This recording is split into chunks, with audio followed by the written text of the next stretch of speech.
আসসালামু আলাইকুম। আজকে তোমাদের পড়াবো চাঁদার সাহায্য ছাড়া কিভাবে কোণ অঙ্কন করতে হয়। ক্লাস 5-এ শিখিয়েছি, ক্লাস 6-এ আর একবার বলতে পারো যে পূর্বপাঠের পুনরালোচনা এই চ্যাপ্টারের মধ্যে যদিও নেই, তো পূর্বপাঠের আলোচনা মোটামুটি এটা হচ্ছে। কোণ কখন উৎপন্ন হয়? যদি দুটো রেখাংশ, মনে করো এই যে দুটো রেখাংশ, এই একটা রেখাংশ আর একটা রেখাংশ নিচ্ছি, এই দুটো রেখাংশ যদি একটা বিন্দুতে মিলিত হয় তখন এই একটা কোণ উৎপন্ন হলো। কোণকে আমরা কোন এককে মাপি? ডিগ্রি এককে মাপি। যেমন এটা কত ডিগ্রি কোণ তা চাঁদার সাহায্যে মেপে আমরা বলতে পারবো যে কত ডিগ্রি কোণ উৎপন্ন করেছে। তাহলে কোণের একক হলো ডিগ্রি। পরে আমরা বড় হলে আর একটা একক শিখবো, সেটা হচ্ছে রেডিয়ান। এই দুটো এককে সাধারণত মাপা হয়। এবার দেখো চাঁদার সাহায্য ছাড়াই কিভাবে 60 ডিগ্রি 90 ডিগ্রি অঙ্কন কিভাবে করবে। তো আগে বলেছিলাম স্কেল নিলে, পেন্সিল নিলে, আমি এখানে যদিও পেন নিয়েছি, তোমরা কখনোই পেন নেবে না, পেন্সিল নিয়ে করবে। আর পেন্সিল কম্পাস নিলে দিয়ে একটা যে কোনো মাপের সরল রেখাংশ অঙ্কন করলে চাঁদার সাহায্য ছাড়া আমি 60 ডিগ্রি অঙ্কন করব। যে কোনো একদিকে এই প্রান্তবিন্দু অথবা রেখাংশটার এই প্রান্তবিন্দুতে কম্পাসটা আমি বসাবো। বসিয়ে যেইখানে ছেদ করলো ওই মাপটাকে নিই, এই পেন্সিল ও পেন্সিল কম্পাসের মধ্যে দূরত্ব সমান রেখে ওই বিন্দুটায় আবার বসিয়ে এই বৃত্তচাপের উপর কাটলাম। যে বিন্দু পাওয়া গেল আর এই যেই বিন্দুকে কেন্দ্র করে আমরা এঁকেছিলাম সেই দুটো বিন্দু পরস্পর একটা সরলরেখাংশ করে দেব, মানে একটা স্কেল দ্বারা এই দুটো বিন্দুকে যোগ করে দেব। তাহলে এখানে একটা কোণ উৎপন্ন হয়ে গেল, যেটা হলো 60 ডিগ্রি। 60 ডিগ্রি কোণ অঙ্কন হয়ে গেল। এবার মনে করো 90 ডিগ্রি অঙ্কন কীভাবে করবে। প্রথমে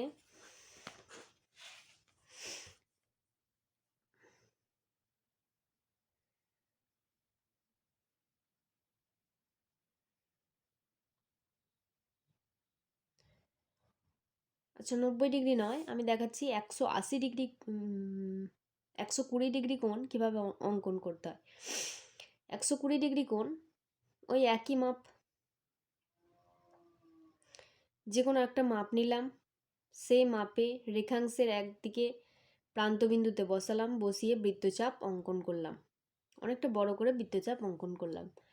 তো এই যে বিন্দুটা উৎপন্ন হলো এখানে কেন্দ্র করে আবার একটা বৃত্তচাপ অঙ্কন করলাম, এই ছেদ বিন্দুটায় বসিয়ে আর একটা বৃত্তচাপ অঙ্কন করলাম। 60 একটা উৎপন্ন হয়েছে আর 60 আর 60 মিলে 120। তাহলে এই যে লাস্ট বিন্দুটা পাওয়া গেল আর সরল রেখাংশের এই বিন্দুটা স্কেল দিয়ে যোগ করে দেব। তাহলে এইখান থেকে এতটা যে কোণটা উৎপন্ন হলো তার মান হলো 120 ডিগ্রি। এবার আমরা 90 ডিগ্রি অঙ্কন কিভাবে করতে হয় তা দেখাবো।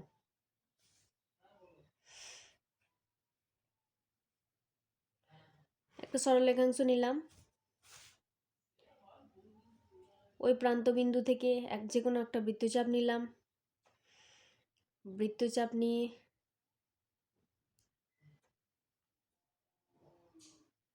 যে কোনো একটা মাপ নিয়ে বৃত্তচাপ করলাম, যেখানটায় ছেদ হলো সেই ছেদ বিন্দু বসিয়ে আবার একটা বৃত্তচাপ অঙ্কন করলাম এবং এইখানটা থেকে একটা বড় করে বৃত্তচাপ অঙ্কন করলাম। আবার এইখানে বসিয়ে ওই দিকে আবার পিছন দিকে বৃত্তচাপ অঙ্কন করলাম। তাহলে এই যে বিন্দু উৎপন্ন হলো আর এই রেখাংশের প্রান্তবিন্দু স্কেল দিয়ে যোগ করে দেব। এই যে কোণ উৎপন্ন হলো এই কোণটা হয়ে গেল 90 ডিগ্রি।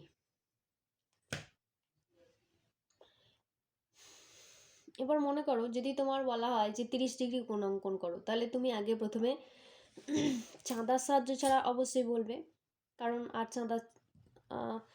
চাঁদা দিয়ে আর বলবে না নিশ্চয়ই। চাঁদার সাহায্য ছাড়া তাহলে 30 ডিগ্রি কোণ কী করে অঙ্কন করবে? তোমরা জানো যে 60কে যদি অর্ধেক করা হয় তাহলে 30 পাওয়া যাবে। তাহলে এই 60 ডিগ্রি কোণ তাকে সমদ্বিখণ্ডিত করবে।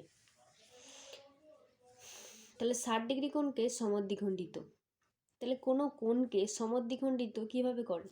এই যে মনে করো প্রথমে দুটো সরলরেখাংশ মিলে একটা কোণ উৎপন্ন করেছিল, সেই কোণটা কি মনে করো আমি সমদ্বিখণ্ডিত করব। কিভাবে সমদ্বিখণ্ডিত করব? প্রথমে এই যে কৌণিক বিন্দুটায় কম্পাসের কাঁটাটা বসালাম, দিয়ে বৃত্তচাপ অঙ্কন করলাম। এমনভাবে বৃত্তচাপ অঙ্কন করব যাতে দেখব এই রেখাংশ আর এই রেখাংশতে যেন ছেদ করে, এরকমভাবে। যেই দুটো বিন্দুতে ছেদ করলো সেই বিন্দুগুলোকে এবার কেন্দ্র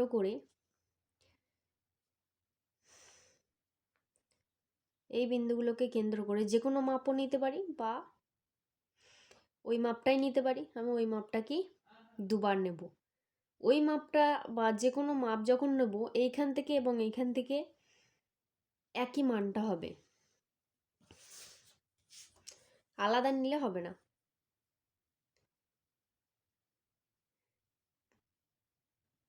যে এখানে বিন্দু পাওয়া গেল সেই বিন্দু আর এই কৌণিক বিন্দু যোগ করে দিলাম, দিয়ে এই কোণকে সমদ্বিখণ্ডিত করা হয়ে গেল। মানে এই কোণটা যদি 60 ডিগ্রি উৎপন্ন ছিল তার অর্ধেক 30 এবং 30 কোণ উৎপন্ন হয়ে গেল।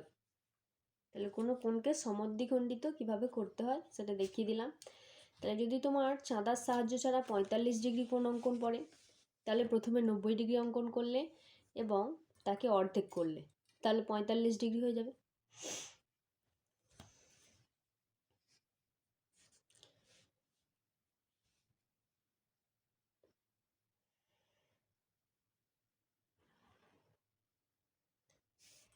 প্রথমে 90 ডিগ্রি কোণ অঙ্কন করছো,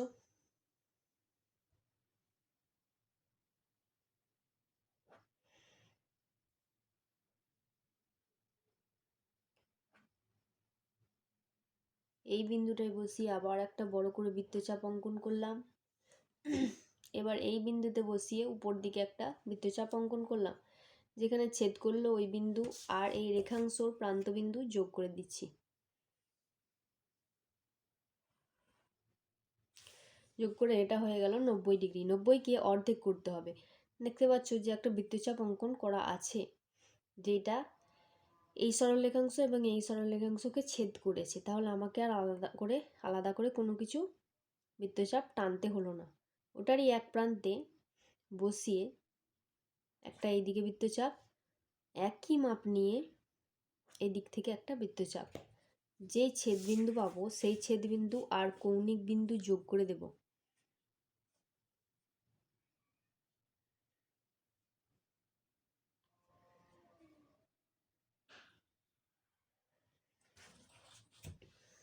তাহলে এটা পেলাম 45 ডিগ্রি। তোমরা যখন খাতায় করবে তখন এই 45 ডিগ্রি এইভাবে চাঁদার সাহায্য ছাড়া অঙ্কন করলে, করার পর তোমার মাপটা কতখানি সঠিক হয়েছে তা দেখার জন্য চাঁদা দিয়ে মাপটা একবার দেখে নিলে 45 ডিগ্রি ঠিক হয়েছে কিনা। এবার 0 থেকে 360 ডিগ্রি পর্যন্ত কোণগুলোকে কিছুটা ভাগে ভাগ করা যায়। কোনো 0 থেকে 90 ডিগ্রি আগে পর্যন্ত কোণকে বলা হয় সূক্ষ্মকোণ, আর 90 ডিগ্রি কোণকে বলা হয় এক সমকোণ। 90 ডিগ্রি এর পর থেকে 180 আগে পর্যন্ত যে কোণটা পাওয়া যাবে তাকে বলা হয় স্থূলকোণ। আবার 180 কোণটাকে বলা হয় এক সরল কোণ। 180-র চেয়ে বেশি এবং 360-এর চেয়ে কম কোণকে বলা হয় প্রবৃদ্ধ কোণ। তাহলে 0 থেকে 360-এর মধ্যে কতগুলো কোণের শ্রেণীবিভাগ করা হলো। তাহলে সূক্ষ্মকোণ পাওয়া গেল, স্থূলকোণ পাওয়া গেল আর প্রবৃদ্ধ কোণ।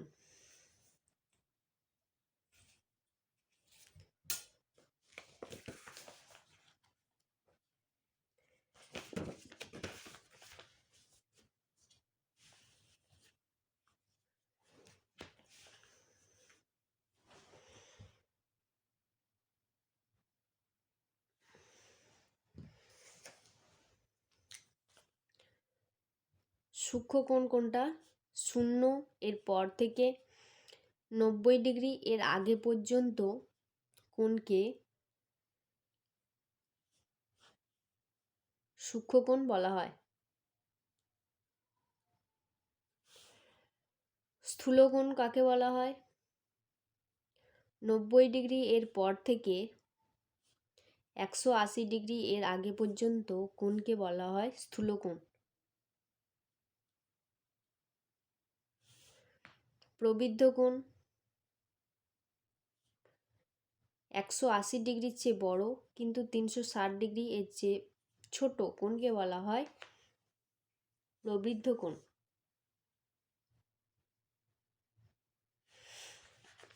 এবং 90 ডিগ্রি কোণটাকে বলা হয় এক সমকোণ।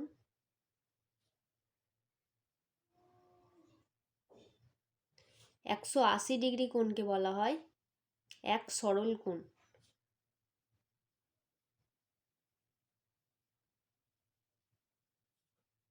এটাকে যদি সমান করা হয় 180কে যদি ভাঙা হয় 2 গুণ 90 হবে, তাই তো? 180 সমান 2 গুণ 90। তাহলে আমরা এটা লিখতে পারি 2 গুণ 90 এর জায়গায় আমরা লিখে দিলাম এক সমকোণ।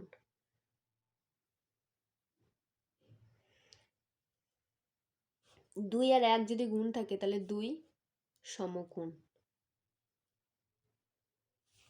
তাহলে 180 ডিগ্রি সমান এক সরল কোণও বলা যায় এবং 2 সমকোণ বলা যায়।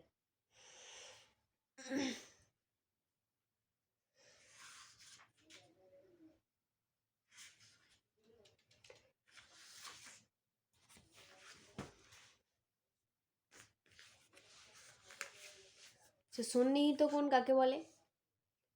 যখন দুটি কোণের একটি মাত্র সাধারণ বাহু থাকে, অপর দুই বাহু দুটো আলাদা, তাকে বলা হয় সন্নিহিত কোণ।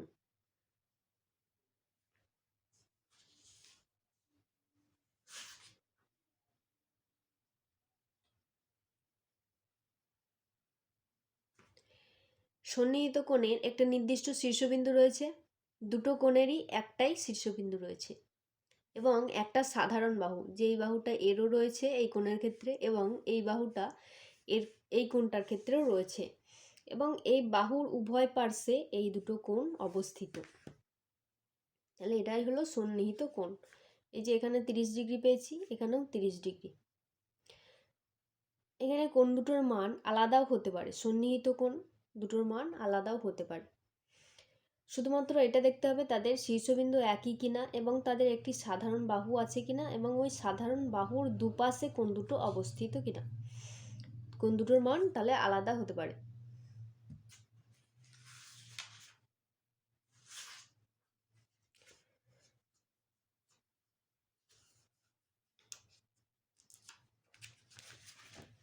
এগুলো মোটামুটি ক্লাস 5-এ বলেছি, এবার ক্লাস 6-এ একটা নতুন জিনিস বলছি, এটা হচ্ছে পূরক কোণ এবং সম্পূরক কোণ। পূরক কোণ কাকে বলে? পূরক কোণ হচ্ছে, মনে করো 30 ডিগ্রি এর পূরক কোণ কত, যদি এরকম কোয়েশ্চেন থাকে।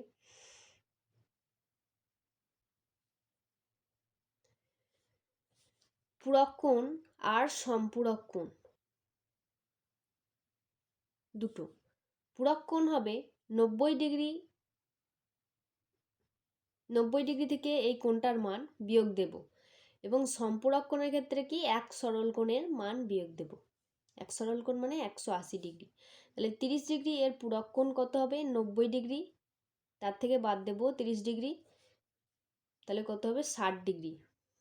পূরক মানে এই 30 এবং এই 60 যদি যোগ করা হয় তারা মিলে 90 ডিগ্রি পূরণ করবে। 30 এবং 60 এই দুটো কোণ মিলে 90 ডিগ্রি কোণটাকে পূরণ করবে, তাই এদের বলা হয় পূরক কোণ। এই 30 ডিগ্রি কোণেরই সম্পূরক কোণের মান কত হবে? তাহলে সম্পূরকের ক্ষেত্রে কি বললাম? 180 ডিগ্রি পূরণ করবে। তাহলে 180 থেকে বিয়োগ দিয়ে দেখি যে 30 ডিগ্রির সঙ্গে ওই কোণটা যোগ হলে 180 ডিগ্রি উৎপন্ন হবে। তাহলে 180 এবং 30 বিয়োগ দিলাম,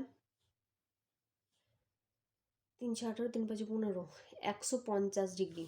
তাহলে 30 ডিগ্রি এর সম্পূরক কোণের মান 150 ডিগ্রি। তাহলে কোনো কোণের যখন পূরক কোণ বলা হবে তখন 90 ডিগ্রি থেকে ওই কোণের মান বিয়োগ দেবে, যে যে মানটা পেলে সেই মানটাই হয়ে গেল ওই কোণটার পূরক কোণ। সম্পূরকের ক্ষেত্রে একই রকম করতে হবে, শুধুমাত্র 180 থেকে ওই কোণের মানটা বিয়োগ দিতে হবে।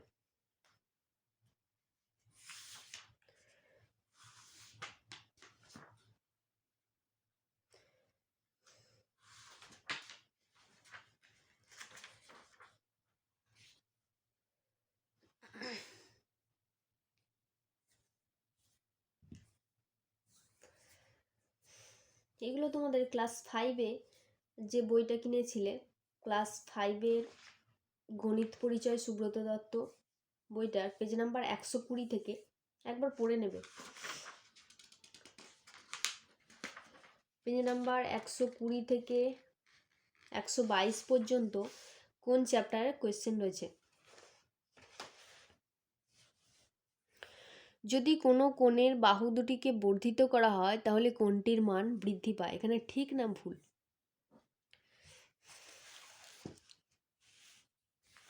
মনে করো আমার যে এই কোণটা ছিল, প্রথমে আমি যে কোণটা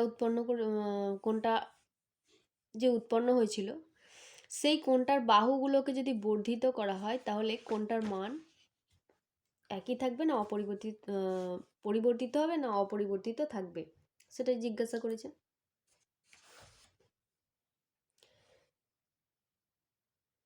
তাহলে প্রথমে এরকম সরলরেখাংশ, যদি দুটো সরলরেখাংশ অঙ্কন করলাম, দিয়ে একটা কোণ উৎপন্ন হলো, সেই কোণটা চাঁদার সাহায্যে মেপে দেখলে এটার মানটা কত। তারপর ওই বাহুগুলোকেই একটু বাড়িয়ে দিলে তাতে দেখলে চাঁদার সাহায্যে ওর মানটা কত হলো। বাহুগুলোকে বর্ধিত করলাম, দিয়ে দেখলাম মানটা কত হলো। এক্ষেত্রে একই মান আসবে। যদি এটা 30 ডিগ্রি হয়, বাহুগুলোকে বর্ধিত করেও সেই 30 ডিগ্রি আসবে। তাহলে কোণের বাহু দুটোকে বর্ধিত করা হলে কোণটির মান বৃদ্ধি পায় না, একই থাকে। সমকোণের মান এক সরল কোণের অর্ধেক, ঠিক না ভুল? সমকোণ তার মানটা কি? 90 ডিগ্রি। আর এক সরল কোণের মান 180 ডিগ্রি। তো সমকোণের মান এক সরল কোণের অর্ধেক, তাহলে ঠিকই বলেছি, এক সরল কোণের তার অর্ধেক করলেই 90 ডিগ্রি পাওয়া যাবে। ঘয়ের দাগেরটা কি আছে? যে কোনো সূক্ষ্মকোণ এবং যে কোনো স্থূলকোণ, যে কোনো সূক্ষ্মকোণ যে কোনো স্থূলকোণ অপেক্ষা ক্ষুদ্রতর। অবশ্যই ঠিক, সবসময় সূক্ষ্মকোণের মানগুলো 0 থেকে 90 এর মধ্যে থাকছে, আর স্থূলকোণের মান সর্বদা 90 এর থেকে বড় এবং 180 চেয়ে ছোট। তাহলে স্থূলকোণের মানটা সবসময় সূক্ষ্মকোণের চেয়ে বড় হবে।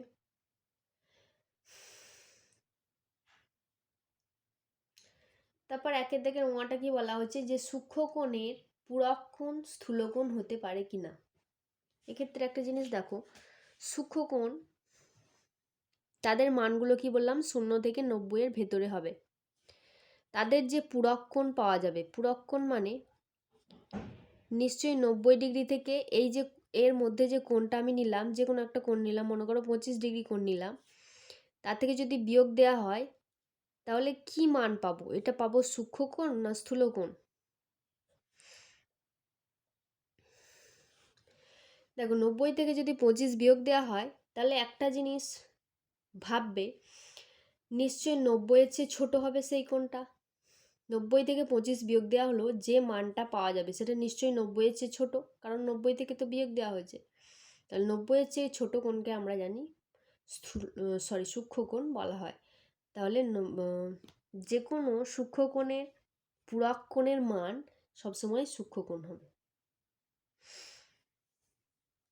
স্থূলকোণ হবে না, কখনোই হবে না। সূক্ষ্মকোণের সম্পূরক কোণ সর্বদাই স্থূলকোণ হবে। এটা একটু নিজেরা করে দেখবে, আমি যেই প্রসেসে করে দিলাম। ধরো সূক্ষ্মকোণের একটা মান আমি এখানে নিয়েছিলাম 25 ডিগ্রি, তোমরা একটা সূক্ষ্মকোণের মান নিতে পারো। সেই সূক্ষ্মকোণ তার যে সম্পূরক কোণ মানে 180 ডিগ্রি থেকে বিয়োগ দেবে, তার মানটা সর্বদাই কি কোণ হবে দেখবে, সূক্ষ্মকোণ না স্থূলকোণ।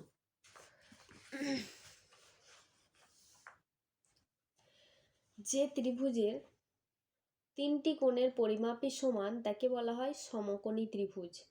সমকোণী ত্রিভুজ কাকে বলা হয়? যে ত্রিভুজের একটি কোণ সমকোণ, সমকোণ মানে 90 ডিগ্রি, তাকে বলা হয় সমকোণী। কিন্তু এখানে বলা হয়েছে যে ত্রিভুজের তিনটি কোণের পরিমাপই সমান তাকে বলা হয় সমবাহু ত্রিভুজ। কারণ তিনটে কোণই যখন সমান হয় তখন তাদের তিনটে বাহুই সমান হয়, সেই ত্রিভুজের তিনটে বাহুর মানই সমান, তাহলে সেই ত্রিভুজকে বলা হয় সমবাহু ত্রিভুজ।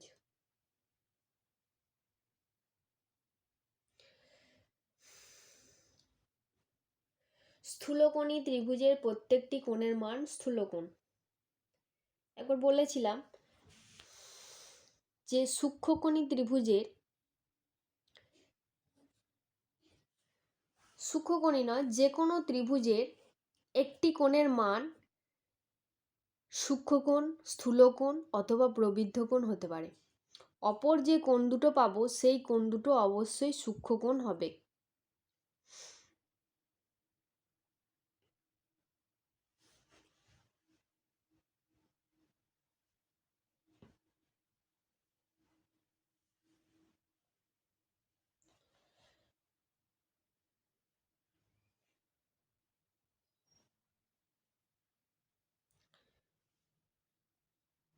তাহলে সূক্ষ্মকোণী ত্রিভুজের ক্ষেত্রে এই কোণটাও সূক্ষ্মকোণ আর বাকি দুটোও সূক্ষ্মকোণ। স্থূলকোণী ত্রিভুজের ক্ষেত্রে কি হবে? স্থূলকোণী ত্রিভুজের ক্ষেত্রে একটা কোণ স্থূলকোণ আর দুটো তো সূক্ষ্মকোণ আছেই। যে কোনো ত্রিভুজের ক্ষেত্রে সবসময় একটা কোণের মান সূক্ষ্ম, স্থূল, প্রবৃদ্ধ হতে পারে, আর বাকি দুটো কোণ সবসময় সূক্ষ্মকোণ হবে। তাহলে স্থূলকোণের ক্ষেত্রে কি হবে? একটা কোণ স্থূলকোণ হলো, বাকি দুটো সূক্ষ্মকোণ। প্রবৃদ্ধ কোণের ক্ষেত্রে কি হবে? প্রবৃদ্ধ কোণ নয়, প্রবৃদ্ধ কোণী ত্রিভুজের ক্ষেত্রে একটা কোণ প্রবৃদ্ধ কোণ আর একটা কোণ সূক্ষ্মকোণ আর একটা কোণও সূক্ষ্মকোণ হবে। তাহলে ঝয়ের দাগেরটা কি আছে? একের দাগের ঝ, যে স্থূলকোণী ত্রিভুজের প্রত্যেকটা কোণ স্থূলকোণ। তাহলে এখান থেকে কি বুঝলে সেটা ঠিক কি ভুল লিখে দিলে। কোনো কোণের পূরক কোণ সেই কোণের সমান হতে পারে না। কোনো কোণের পূরক কোণ সেই কোণের সমান হতে পারে না, এটা ভুল বলা আছে। যেমন আমি যদি 45 ডিগ্রি এর পূরক কোণ বের করি, 45 ডিগ্রি এর পূরক কোণ, পূরক কোণ নিশ্চয়ই 90 ডিগ্রি থেকে বিয়োগ যাবে, তাহলে 90 থেকে 45 বিয়োগ গেল, 90 থেকে 45 বিয়োগ করলে 45ই পাওয়া যায়, তাহলে 45 এর পূরক কোণ 45। তাহলে আমার এখানে ভুল বলা হয়েছে যে কোনো কোণের পূরক কোণের মান সেই কোণটা হতে পারে না, এখানে ভুল বলা হয়েছে। কোনো কোনো ক্ষেত্রে তো সম্ভব হতেই পারে। একটা ত্রিভুজের কটি কোণ রয়েছে তা নিশ্চয়ই জানো। 45 ডিগ্রি এর পূরক কোণের মান কত, 90 এর সম্পূরক কোণের মান কত, যেগুলো আছে 2 এর দাগের ঘ সেগুলো করবে। সমবাহু ত্রিভুজের প্রতিটা কোণের পরিমাপ কি? ক্লাস 5-এ একটা ত্রিভুজের ক্ষেত্রে এই কোয়েশ্চেনটা ছিল যে সমবাহু ত্রিভুজের প্রতিটা কোণের মান, প্রত্যেকটা কোণের মান 60 ডিগ্রি হবে। ত্রিভুজের তিনটি কোণের সমষ্টি জানো 180 ডিগ্রি হয়।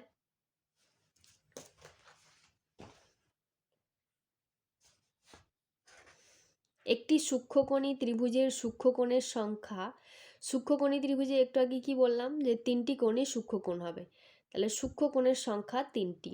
একটি স্থূলকোণী ত্রিভুজের স্থূলকোণের সংখ্যা কটা?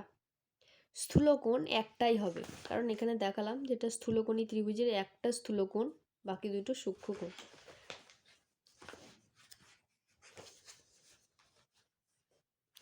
90 ডিগ্রি কোণটি হলো কোন কোণ লিখবে, 180 ডিগ্রি কোণকে কি বলা হয় সেটা লিখলে।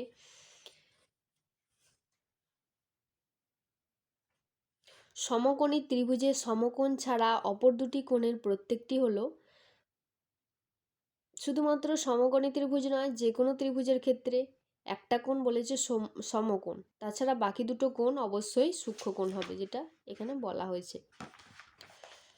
ওখানে সমকোণী ত্রিভুজটা দেওয়া হয়নি, প্রবৃদ্ধকোণী, সূক্ষ্মকোণী, স্থূলকোণী দিয়েছিলাম। সূক্ষ্মকোণী ত্রিভুজের সূক্ষ্মকোণ সংখ্যা কত, এখনই বলে দিলাম, এটাও তাই লিখবে। দুটি বিপ্রতীপ কোণের সমষ্টি আছে, এখানে বিপ্রতীপ কোণটা বলা হয়নি যে কি। বিপ্রতীপ কোণ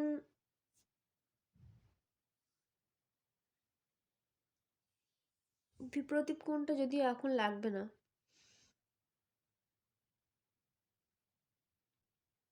পরে জেনে নেবে। হ্যাঁ, দুটি সন্নিহিত কোণের সমষ্টি 120, তাদের মধ্যে যদি একটা 70 ডিগ্রি হয়, অপরটির মান কত হবে? দুটো যদি সন্নিহিত কোণ, মানে যাদের একটি মাত্র শীর্ষবিন্দু রয়েছে এবং একটি সাধারণ বাহু রয়েছে,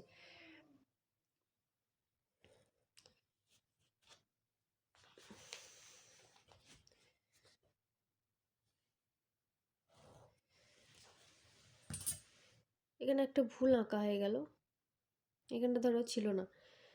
বলেছে দুটি সন্নিহিত কোণ, এই একটা কোণ আর এই একটা কোণ,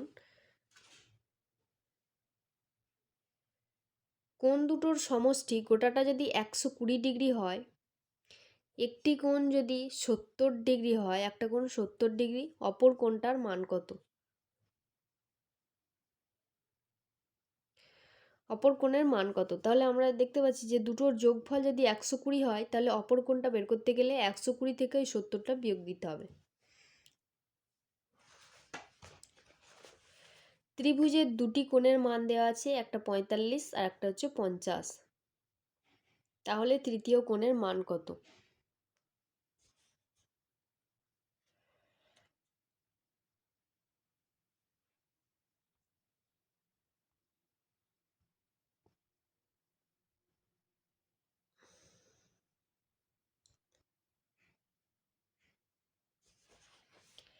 তৃতীয় কোণের মান বের করতে গেলে কি করতে হবে? আমরা জানি ত্রিভুজের তিনটি কোণের সমষ্টি 180 ডিগ্রি, তাহলে 180 ডিগ্রি কোণ থেকে এই দুটির সমষ্টি বিয়োগ দিলেই হবে। তারপর এই সংক্রান্ত যে কটা কোয়েশ্চেন আছে সব কটাই করবে।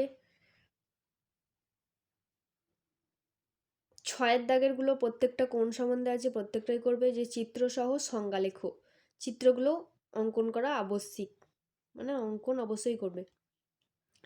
চিত্রসহ সংজ্ঞা লেখো, যে সমবাহু ত্রিভুজ, সমদ্বিবাহু ত্রিভুজ, এগুলো করতে হবে না এখন।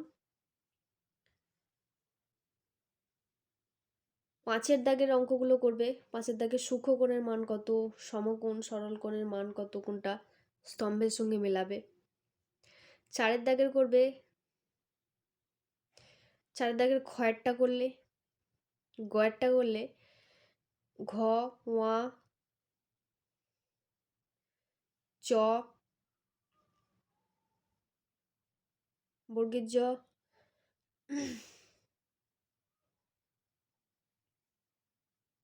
ইয়। 8 দাগের কিছু কোণ আছে, কোণ সংক্রান্ত কোশ্চেন আছে, সেগুলো করলে।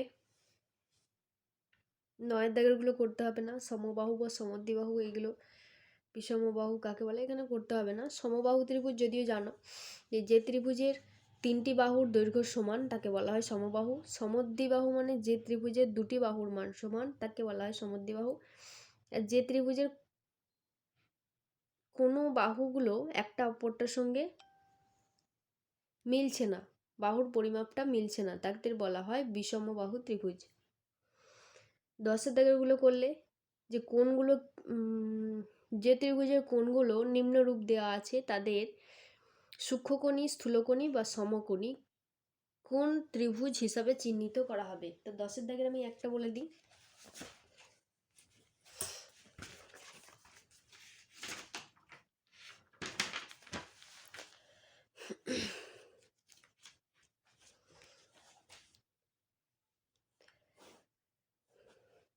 প্রথমে একটা কোণ বলা আছে 45 ডিগ্রি, অপর কোণটা 65 ডিগ্রি, একটা আছে 70 ডিগ্রি। তাহলে এই যে ত্রিভুজটা অঙ্কন হবে, আচ্ছা এটাও বলবো আর একটাও বলবো। ওয়ার দাগেরটা 120 ডিগ্রি, 35 ডিগ্রি আর 25 ডিগ্রি। আচ্ছা, প্রথম যে ত্রিভুজটা অঙ্কন হবে তাতে তিনটি কোণের মান, একটা 45, একটা 65 ডিগ্রি আর একটা 70 ডিগ্রি, তিনটি কোণের মান বলা হয়েছে। তাহলে এই ত্রিভুজটার নাম কি হবে? আমি ছবি ছাড়া কি করে বলবো? দেখতে পাচ্ছ এই কোণটাও 90-এর চেয়ে ছোট, এটাও 90-এর চেয়ে ছোট, এটাও 90-এর চেয়ে ছোট, মানে তিনটি কোণের মানই সূক্ষ্মকোণ, তাকে বলা হয় সূক্ষ্মকোণী ত্রিভুজ।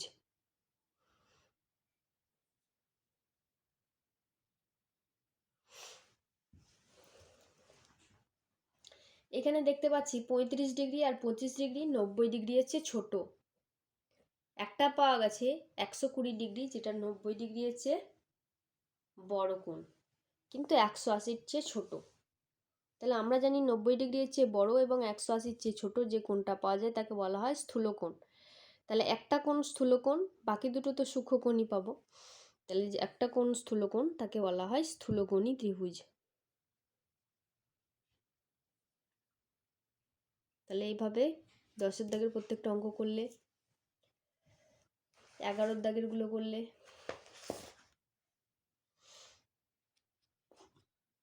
11, 12 এই অঙ্কগুলো করলে, তারপর তোমাদের যার যা অসুবিধা হবে এরপর জানাবে। নিশ্চয়ই তোমাদের অসুবিধা হবে না, কারণ এটা তো পূর্ব পাঠ, আর একবার রিভিশন দিয়ে দিলাম। আজকের মতো এই পর্যন্তই।